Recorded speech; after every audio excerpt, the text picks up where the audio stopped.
O IBGE divulgou hoje o retrato mais atualizado de um problema que impõe sofrimento a milhões de brasileiros: o desemprego.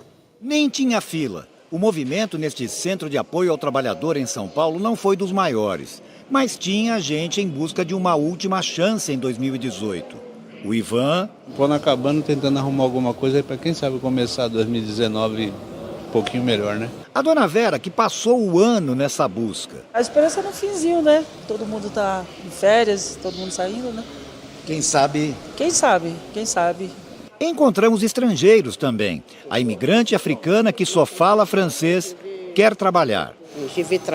Venezuelanos. O Kelvin, que já tem emprego, trouxe o amigo que chegou agora. Não existe data para começar as coisas, disse o Edilson. Não há fecha para começar as coisas. O IBGE registrou 12 milhões e 200 mil desempregados no trimestre que terminou em novembro. Número ainda muito alto, mas diminuindo. A taxa de desemprego caiu para 11,6%. Já são 8 meses de queda contínua. Há um ano, a taxa de desemprego era de 12%. O IBGE relaciona essa queda a outros dois índices, esses em alta: o do trabalho por conta própria e o dos empregos sem carteira assinada. Ao todo, já são mais de 35 milhões de brasileiros com empregos informais na iniciativa privada ou trabalhando por conta própria. Um recorde de informalidade dentro da série histórica iniciada em 2012. E uma tendência que, segundo esta consultora, o trabalhador deve ter em mente. Considerar essas opções de trabalho para construir uma carreira, para ter um projeto de carreira, já que o mundo do trabalho vem mudando de forma sensível e, nesse sentido, os empregos com carteira assinada também. Segundo ela, a boa notícia para os mais jovens é que a oferta de estágios tem aumentado. Por conta disto, esta empresa especializada em selecionar estudantes até precisou contratar 2 novos funcionários, o Daniel e a Natália. E em dezembro ainda. É um grande presente de Natal e de final de ano. Tava chegando perto, tava dando aquele desespero de achar que a gente ia virar o ano sem emprego, porém a gente conseguiu da melhor maneira possível. Hoje foi o último dia de funcionamento do mercado financeiro no Brasil e o comportamento dele acompanhou os indicadores da economia.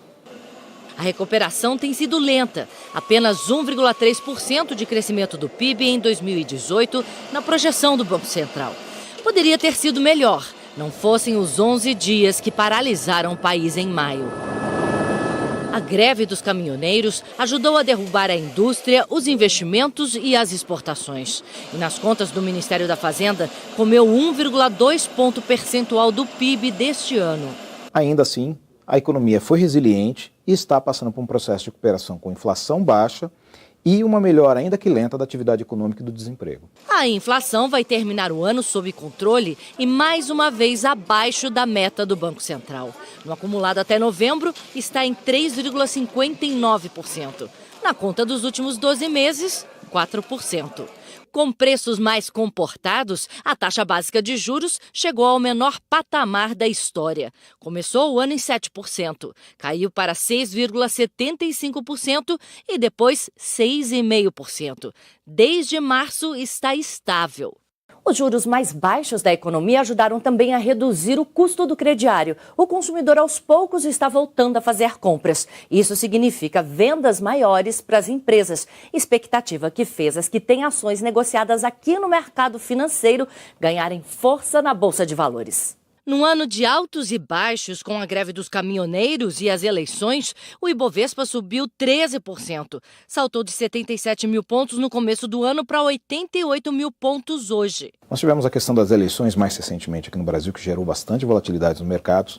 Nós temos a questão internacional, guerra comercial da China com os Estados Unidos, e tudo isso acaba por afetar o mercado e, como afetou esse ano, bastante. O dólar subiu forte neste ano. Em setembro, chegou a R$ 4,20 e terminou 2018 valendo R$ 3,87.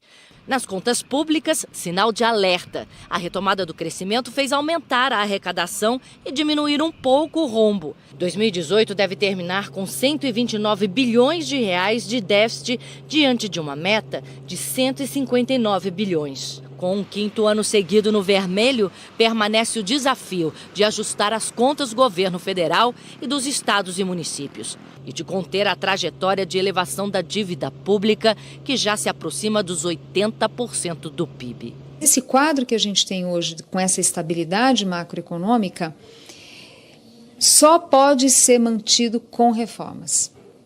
Então, se, por exemplo, o próximo presidente não consegue aprovar uma boa reforma da Previdência ou alguma reforma da Previdência, a gente vai ter sim uma inflação que vai voltar a subir e vai ser muito difícil manter a taxa de juros nos patamares atuais, a tendência até é subir de forma expressiva. O Diário Oficial publicou hoje a medida provisória que cria a Autoridade Nacional de Proteção de Dados. Esse órgão vai fiscalizar a aplicação da lei que regula o uso comercial de informações pessoais dos cidadãos, como nome, idade, endereço e e-mail.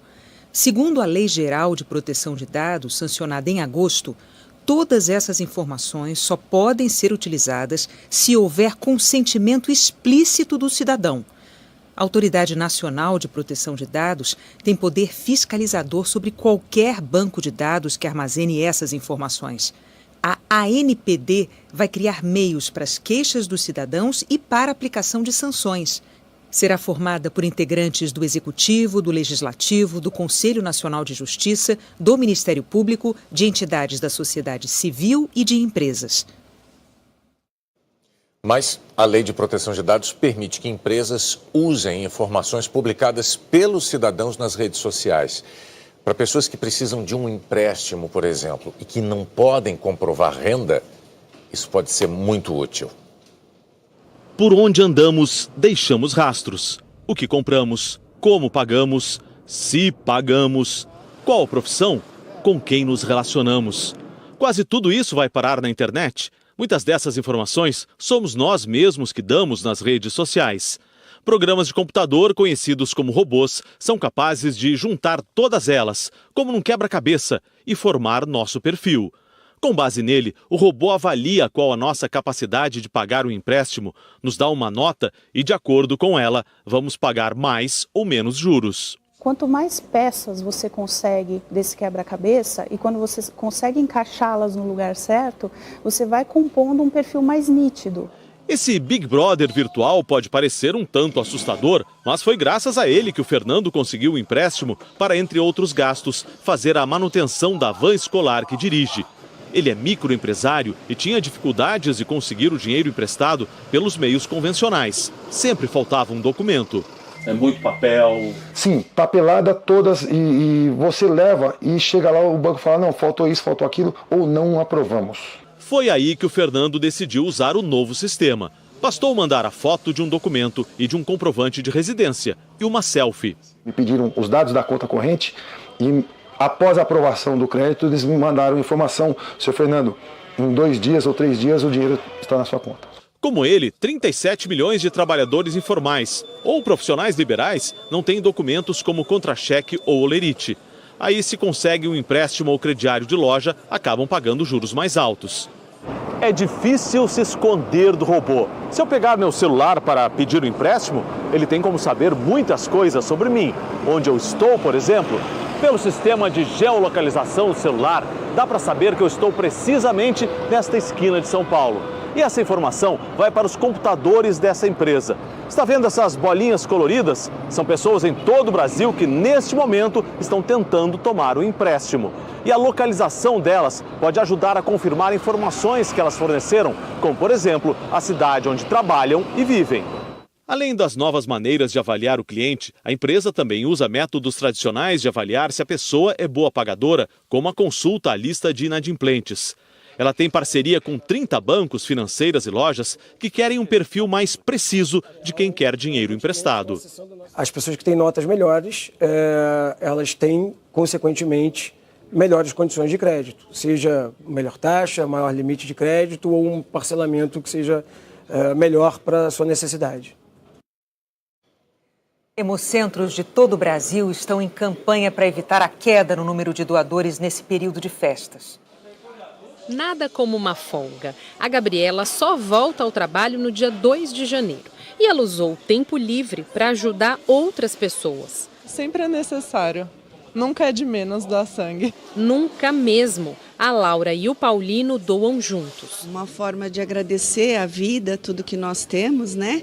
Então dá umas gotinhas da nossa vida para quem realmente precisa. Mesmo com tantas pessoas dispostas a ajudar, nessa época do ano, o estoque de sangue é cerca de 30% menor do que nos outros meses em todo o Brasil. Para doar, tem que ter entre 16 e 69 anos, estar com boa saúde e não pode ter bebido álcool nas últimas 12 horas. A Soraya doa e ainda chama os amigos nas redes sociais. Você tem que divulgar, né? Para as pessoas estar assim, aberto, para poder estar vindo, para poder também estar seguindo o exemplo. As pessoas ficam com medo, acham que é um bicho de 7 cabeças, mas é tranquilo.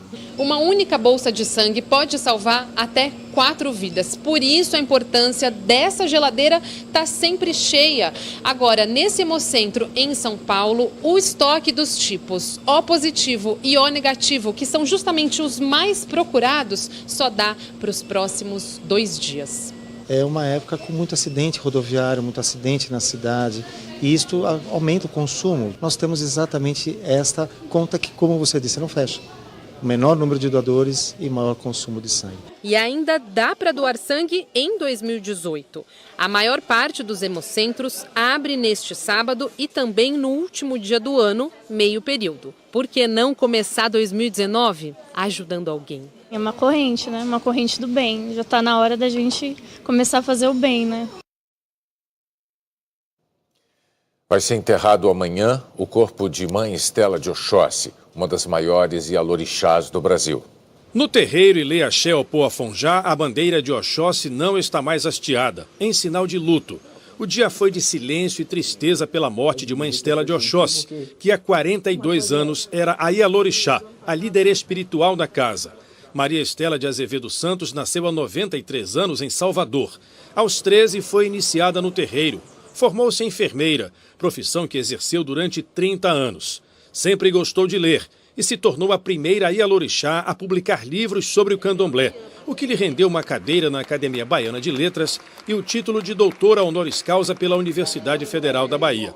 A ialorixá pregava uma convivência pacífica entre as religiões. Nós somos irmãos. Cada um segue um caminho, mas esse caminho tem toda uma direção que é do progresso e do bem. Mãe Estela também falava sobre a importância de ser inteiro em tudo que é feito. Você, para fazer qualquer coisa, tem que estar entregue. Primeiro, entrega. Se você está entregue, você faz o que você mesmo duvidava. Para os filhos do terreiro Ilê-Axé Opoafonjá, além dos ensinamentos, fica a saudade. Nós, de religião de matriz africana, aceitamos a morte como uma vida eterna, como uma vida que é para todo mundo. Mas a gente sente no momento a sua ausência física, que será eterna e permanente. Vai deixar saudade porque um é ialorixá com o legado de Mãe Estela e 42 anos de reinado aqui no Axé Opoafonjá, deixou muita coisa. Muitos artistas se manifestaram nas redes sociais sobre a morte de Mãe Estela. A cantora Daniela Mercury disse que ela era uma das mais importantes e emblemáticas ialorixás do Brasil, mãe do conhecimento e da filosofia. O ator Lázaro Ramos publicou uma foto com Mãe Estela e agradeceu pelas bênçãos. Agora o terreiro vai ficar fechado por 1 ano, de luto. Nesse período não haverá cultos nem festividades. É o que manda a tradição do candomblé sempre que morre uma ialorixá ou um babalorixá. Só no fim do ano que vem, o terreiro vai começar a jogar os búzios para a escolha da sucessora de Mãe Estela. O Ilê-Axé Opoafonjá é uma casa de tradição feminina.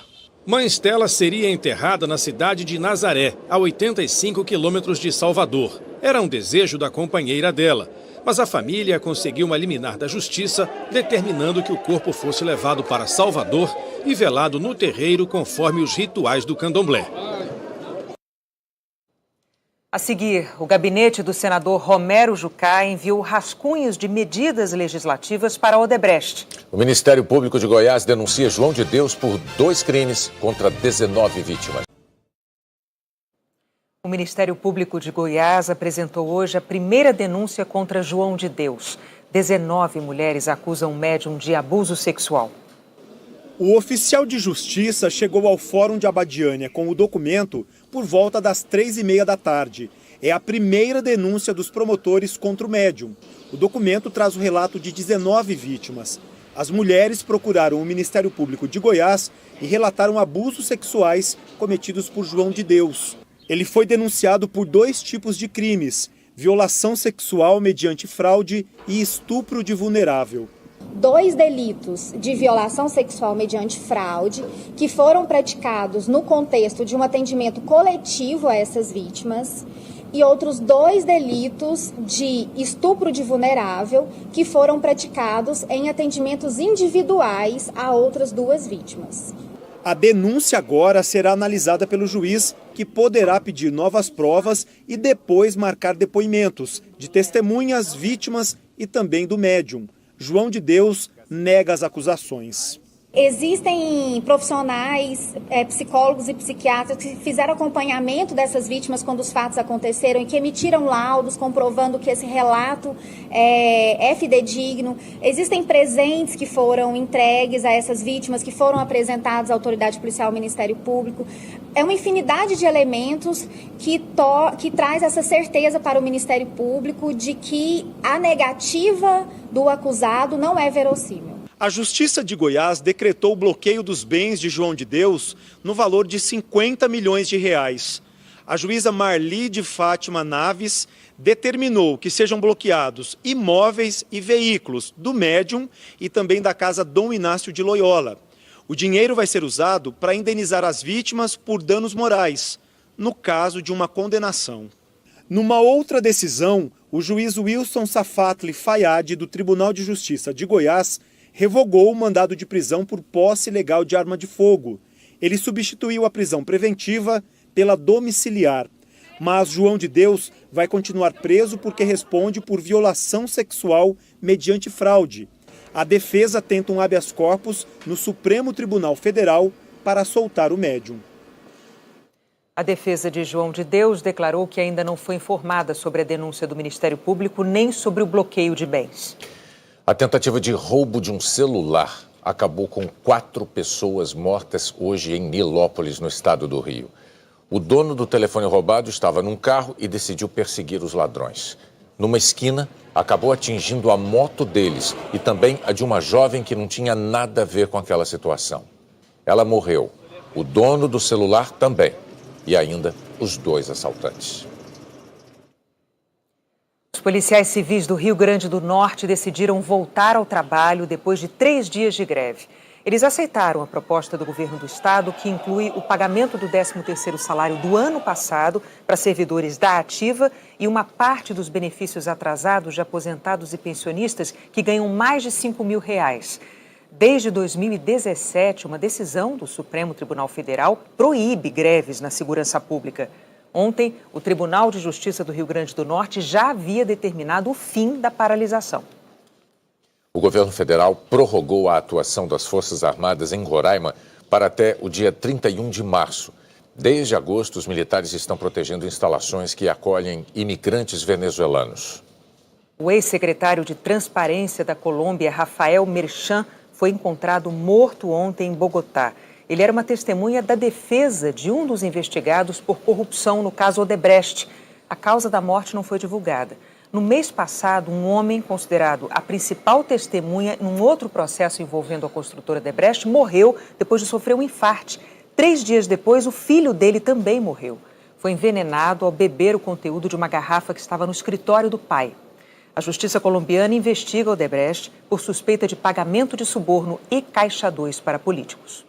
O gabinete do senador Romero Jucá enviou para Odebrecht rascunhos de medidas legislativas antes mesmo que fossem analisadas pelo Congresso Nacional. Atualmente, Jucá é o presidente do MDB. Os e-mails foram apresentados por delatores da Odebrecht. A Procuradoria-Geral da República pediu que eles fossem anexados a uma ação que tramita no Supremo Tribunal Federal, em que o senador já é réu. Entre os documentos está um rascunho de um texto legislativo que estava em discussão em 2014. O e-mail encaminhado ao Odebrecht tratava de alterações em um parecer para a medida provisória 651, que interessava a empreiteira. Uma assessora explica que 2 artigos do texto seriam excluídos. A Procuradoria-Geral da República considera que Jucá seria um articulador no Congresso de mudanças que beneficiariam a empresa. Em outro e-mail, Carlos Fadigas, então presidente da Braskem, do Grupo Odebrecht, diz que a assessoria do relator RJ esteve com o Diogo, que ela disse que nossos pontos estão incluídos. Estamos tentando obter a última redação para entender se a redação de fato nos atende. RJ é Romero Jucá, segundo o Ministério Público. Diogo, citado no e-mail, é Diogo Oliveira. Na época, era secretário executivo adjunto do Ministério da Fazenda. Hoje, ele é presidente do BNDES. 2 dias depois, o diretor de Relações Institucionais da Odebrecht e delator, Cláudio Melo Filho, informou que se reuniria com o senador para discutir o tema. Um executivo da Braskem diz: a orientação veio de Jucá. Acha que ou passamos agora ou vamos perder a oportunidade. No dia 8 de outubro, o relator da MP 651, então o deputado Newton Lima, do PT, apresentou o parecer na comissão, incluindo uma emenda apresentada pelo senador.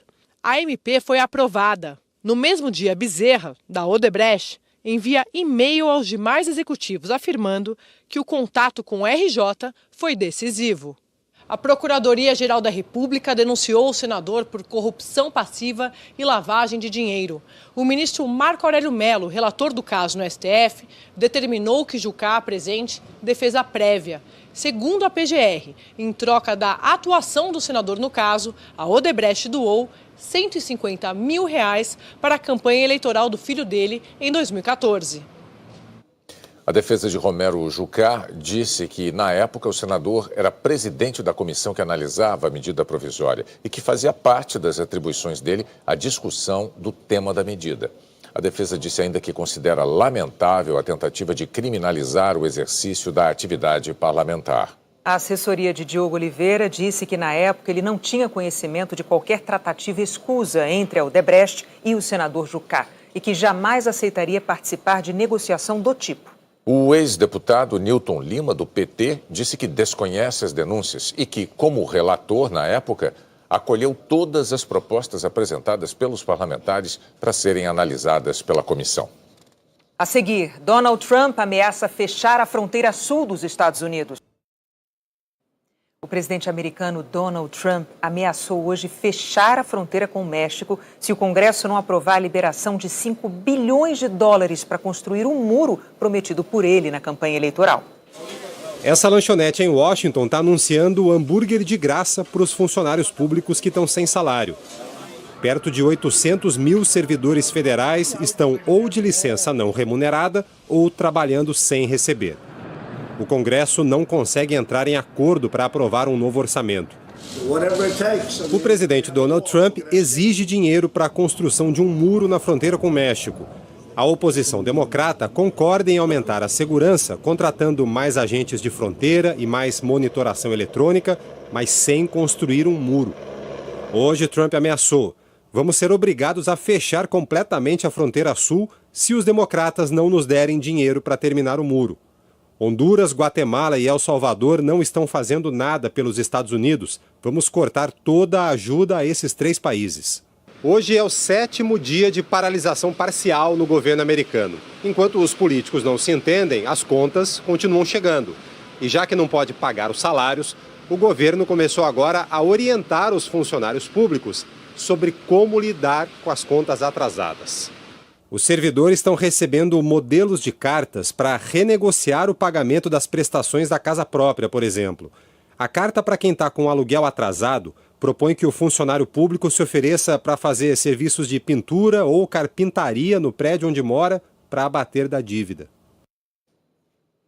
308 imigrantes resgatados no mar Mediterrâneo, no litoral da Líbia, na semana passada, desembarcaram hoje no sul da Espanha. Eles estavam a bordo do navio de uma organização de caridade espanhola. Malta e Grécia já tinham se recusado a receber os refugiados. Funcionários da Cruz Vermelha e a polícia espanhola receberam os imigrantes e os encaminharam para exames médicos. O céu de Nova York se transformou ontem à noite. Um clarão bonito e até assustador durou mais ou menos 1 minuto. Foi o resultado de uma fagulha elétrica enorme numa subestação de energia. A pane provocou apagões, afetou os trens e as operações no aeroporto LaGuardia. E a Austrália está enfrentando uma onda de calor muito pior do que a nossa. E lá é recorde. A temperatura chegou a 49,3 graus. É a mais alta já registrada na história da Austrália. Em algumas cidades, os termômetros não baixam dos 40 há quase um mês. As autoridades consideram essas condições catastróficas e alertam, claro, para o risco grande de incêndios. Quase 50 graus, um risco também à saúde. Vamos conversar com a Maju Coutinho, lá em São Paulo. Oi, Maju, boa noite para você. Qual é a previsão do tempo para a gente aqui no Brasil? Oi, Renata, boa noite para você, para o Bonner e para todos. Renata, é o seguinte, tem uma passarela aí de instabilidades entre parte do norte, do centro-oeste e do sudeste, por onde a chuva mais forte pode passar amanhã. Nas capitais da região norte, os volumes mais expressivos estão previstos para Belém, Palmas, Porto Velho, Macapá e para Manaus. Mas a gente vê neste mapa de chuva que muita água deve rolar também no centro-sul do Tocantins, no nordeste de Mato Grosso, no norte aqui de Goiás, no leste e no noroeste de Minas Gerais, no Espírito Santo e na pontinha sul aqui da Bahia. Hoje o céu desabou em Cuiabá, choveu mais da metade da média do mês em poucas horas. Amanhã a chuva pega um pouco mais leve, mas mesmo assim é preciso ter atenção, máxima de 32 graus. Campo Grande, Brasília, Belo Horizonte e Vitória também estão na rota aí da chuva. 31 graus em Campo Grande, 28 em Brasília, 27 em BH e 30 em Vitória. Renata. E onde o sol está garantido, Maju? Para você está garantido e já conto mais, sábado de sol em tempo integral em Roraima, no norte do Amazonas, no noroeste do Pará, no nordeste da Bahia, também lá em Sergipe, Alagoas, Pernambuco, Paraíba, Ceará e num bom pedaço aqui do Piauí, viu? Tempo fica firme também no Rio Grande do Sul, no leste catarinense, paranaense e paulista, em parte do Rio de Janeiro. 29 de máxima em Floripa, Curitiba com 30, São Paulo com 31, Porto Alegre 34, 35 aí para vocês no Rio de Janeiro. Em Natal, João Pessoa, Aracaju e Salvador também só vai dar o sol e 30 graus de máxima nessas capitais. Tempo perfeito para dar um mergulho, mas atenção, viu? Pois tem praia que não está própria para banhista, não. De 133 praias do estado da Bahia, 29 estão impróprias, a maior parte delas em Salvador. No litoral paulista, 71 das 174 praias estão ruins e das 20 praias do Rio, monitoradas, 4 devem ser evitadas, você já deve conhecer algumas, São Conrado, Leme, Flamengo, são algumas delas. Renata. Uma pena ter que se evitar praia por causa da poluição, né, Maju? Obrigada, Maju. Pois é.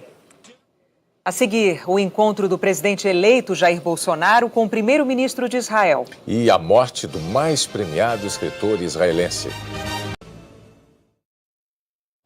O PT e o PSOL anunciaram hoje que seus deputados e senadores não vão comparecer à cerimônia de posse do presidente eleito Jair Bolsonaro. O PT, que vai ter a maior bancada na Câmara, afirmou que é um ato de resistência. O PSOL declarou que não vê razão para comemorar. No primeiro dia da visita ao Brasil, o primeiro-ministro de Israel, Benjamin Netanyahu, se encontrou com o presidente eleito Jair Bolsonaro no Rio. Netanyahu disse que o Brasil é a terra da promessa. O primeiro-ministro de Israel chegou ao Rio no fim da manhã com esquema rigoroso de segurança. Benjamin Netanyahu se reuniu com o presidente eleito Jair Bolsonaro no Forte de Copacabana. Essa é a primeira vez que um primeiro-ministro israelense visita o Brasil. Benjamin Netanyahu deve ficar 5 dias no país. O encontro de hoje com Jair Bolsonaro não foi apenas uma cortesia do convidado para a posse do presidente eleito. Eles trataram de assuntos de interesses dos dois países. Isso que nós começamos, ou melhor, continuamos no dia de hoje com a presença do chefe maior daquele estado. Brevemente se fará presente em forma de benefício para todos nós aqui no Brasil. Então, Benjamin Netanyahu, é uma satisfação, orgulho termos aqui entre nós. Netanyahu começou o pronunciamento em português. Meu amigo, presidente do Brasil, Jair Bolsonaro, E seguiu em inglês. Disse que Jair é um nome comum hebraico e soa familiar em Israel. Agradeceu pela recepção e falou que a aliança entre os dois países pode levar a grandes realizações. Afirmou ainda que Israel é a terra prometida e o Brasil é a terra da promessa. E concluiu dizendo: essa cooperação pode dar aos dois países muitas coisas boas na economia, segurança, agricultura, indústria e todas as áreas da atividade humana. Jair Bolsonaro aceitou o convite para uma visita a Israel. Hoje, Israel responde por menos de 1% do comércio exterior do Brasil. Israel exporta mais do que compra. Sobre a viagem, o jornal israelense mais antigo, o Haaretz, destacou: Netanyahu vai ao Brasil ajudar Bolsonaro na luta contra o crime e espera, em troca, a mudança da embaixada. Jair Bolsonaro já havia declarado que deve transferir a embaixada brasileira de Tel Aviv para Jerusalém, como fez o presidente dos Estados Unidos, Donald Trump. A decisão de Bolsonaro provocou reação de países árabes, que estão entre os principais destinos de produtos brasileiros. Para este analista de relações internacionais, a mudança pode gerar problemas para o país. O ponto mais grave para o Brasil seriam retaliações comerciais dos países árabes, né? Porque é um comércio muito grande, em particular para o agronegócio. Uma boa parte das exportações de carne brasileira vão para os países árabes.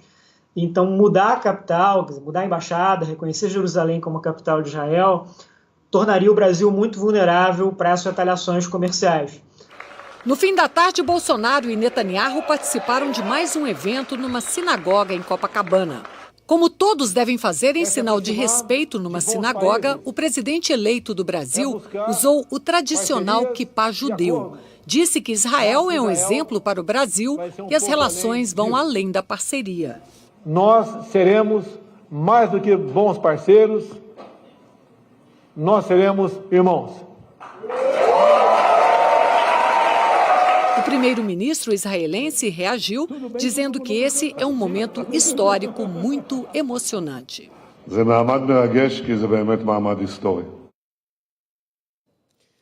Morreu hoje aos 79 anos o escritor mais conhecido e premiado de Israel.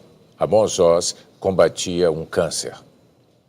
Amos Oz, a vida do escritor israelense, parece ter sido marcada pelo sobrenome que inventou. Oz, em hebraico, quer dizer força e coragem. Não por acaso. Uma juventude dura o acompanhou com o suicídio da mãe quando ele tinha 13 anos. E a militância de extrema-direita do pai, fugido de uma Europa anti-sionista entre Polônia e Ucrânia.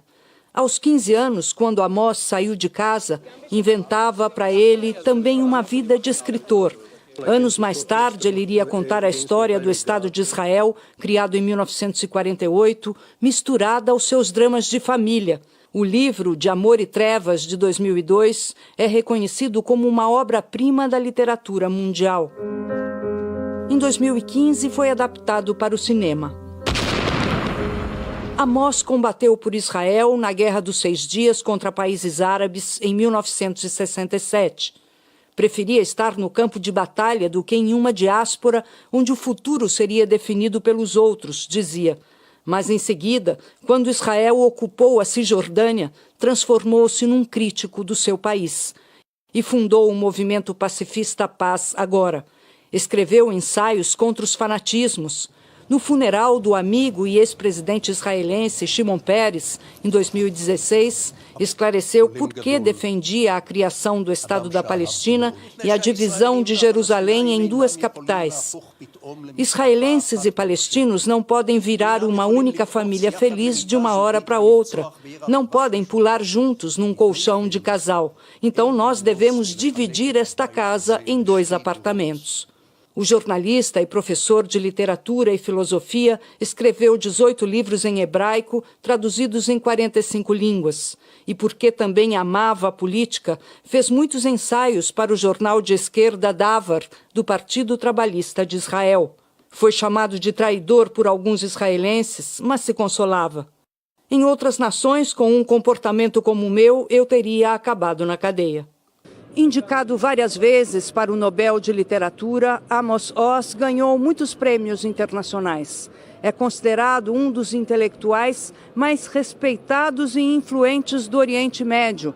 A filha disse que ele morreu dormindo e em paz. O Estado de Israel lamentou com tristeza a perda do escritor. Logo mais, depois de Sétimo Guardião, o Sérgio Chapelin e a Glória Maria vão mostrar as cenas inesquecíveis do ano na retrospectiva 2018. Um ano em que a história ganhou um novo rumo.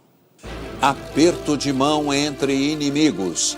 Nas eleições brasileiras, brigas, discussões e até uma tentativa de assassinato. Incêndios destroem cidades inteiras. Chamas queimam nosso Museu Nacional. Fogo e gelo.